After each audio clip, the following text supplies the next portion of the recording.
નમસ્કાર।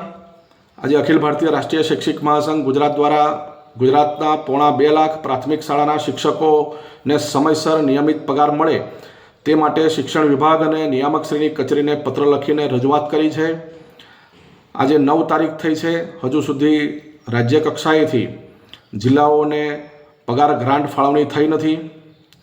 આ તાત્કાલિક પગાર ગ્રાન્ટ ફાળવણી થાય એ માટેની રજૂઆત કરી છે અને સાથે સાથે આગામી મહિનાઓમાં પણ શિક્ષકોનો પગાર સમયસર થાય તે માટે એડવાન્સમાં ગ્રાન્ટ ચૂકવણી કરવામાં આવે, આ માંગ સાથે અખિલ ભારતીય રાષ્ટ્રીય શૈક્ષિક મહાસંઘે આજે પત્ર લખ્યો છે। કારણ કે આજે 9 તારીખ થઈ છે અને 9 તારીખે જો ગ્રાન્ટ રિલીઝ થાય આજે તો પણ શિક્ષકોના ખાતામાં પગાર જમા થવામાં આગામી 8 થી 10 દિવસ જેટલો સમય લાગે એમ છે।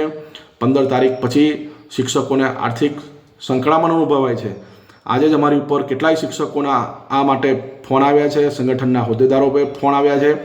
ઘણા તાલુકાઓમાં સ્વભંડોળમાંથી અમારા સંગઠનના હોદ્દેદારોએ ત્યાં તાલુકાની અંદર જઈને રજૂઆત કરી છે કે સ્વભંડોળમાંથી પગાર થાય, તો ઘણા તાલુકાઓમાં સ્વભંડોળમાંથી પણ આ રીતે પગાર કરવામાં આવ્યા છે।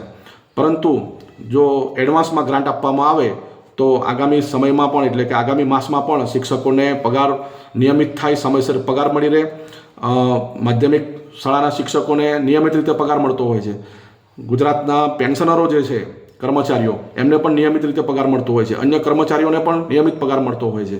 તો આજે 2.5 લાખ શિક્ષકોને પણ સમયસર પગાર મળે તે માટે અખિલ ભારતીય રાષ્ટ્રીય શૈક્ષિક મહાસંઘે આજે લિખિત સ્વરૂપે માંગ કરી છે। અસ્તુ।